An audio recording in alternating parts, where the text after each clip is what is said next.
BB 851, turn right, heading 180. 14 Papa, turn right 245, report localizer established. While the aviation industry is continuing to rebound, and recent announcements from Delta note that not only are they going to see a further 1,000 pilots join up, but they'll also return to profit this coming month as more and more people continue to book flights for the busy summer season, and also into the future.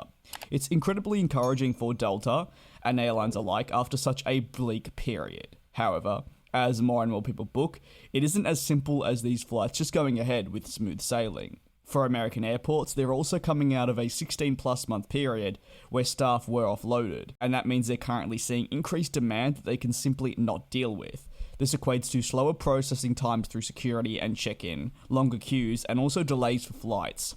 American Airlines, though, have made headlines in recent days for quite the big problem. You may have seen this.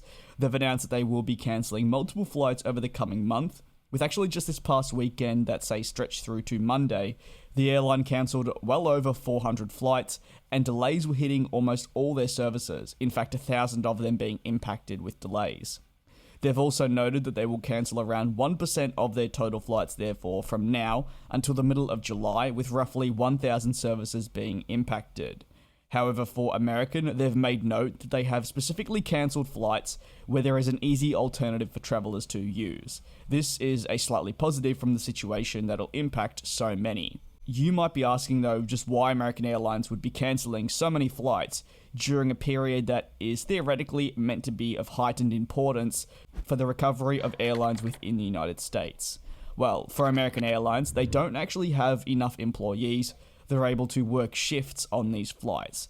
This is similar to what I briefly touched on earlier with delays inside the airport, as a number of airport staff have been offloaded from their positions in recent months. The exact same thing has taken place at American, and it means that while demand has increased rapidly, they're not actually able to deal with it. In addition, the sending off of employees for an early retirement at the peak of the pandemic back in 2020 has also hurt the carrier with less staffing for services. Essentially, these employees that have departed have not been replaced, and when it comes to a domestic sense, they cannot keep up in the slightest. American Airlines, though, was pretty on the ball when it came to selling their flights to customers in recent months. This is despite the fact that it would have been evident that they would not have enough staff to actually man these services that they were offering.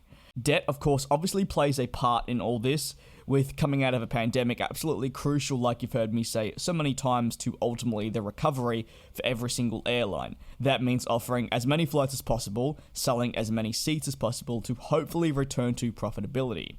While the Delta network is still recovering, and I'd argue their international network is nowhere near what they would want it to be, just off their domestic services alone, they are managing to return to profit with a streamlined business model, and of course the departure of some employees. With American Airlines though, despite offering all these flights, they almost knew that they were never going to have enough employees, or they've only realised now. However, like I've always said, the industry is incredibly unpredictable, and it means that while it's easy for me to say something like this regarding American, it's actually a lot harder being in that position where you've been left no choice but to offload.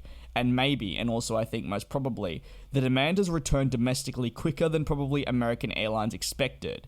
You've seen not just American, but other carriers last year struggling when it came to pilot shortages. That took place at United and Southwest, who also experienced overall staffing concerns. But now you could argue at the most important time, you'd want it to work well for American Airlines. American Airlines as a carrier overall has essentially been caught in quicksand, while the others are freely swimming. It's something they'll be looking to rectify as soon as possible. What are your thoughts? And I guess my question is now to those that are watching the channel in the United States. Have you booked with American Airlines for this summer season? And if so, I'm curious to know, has your flight been affected by the cancellations? Feel free to leave it down in the comment section below.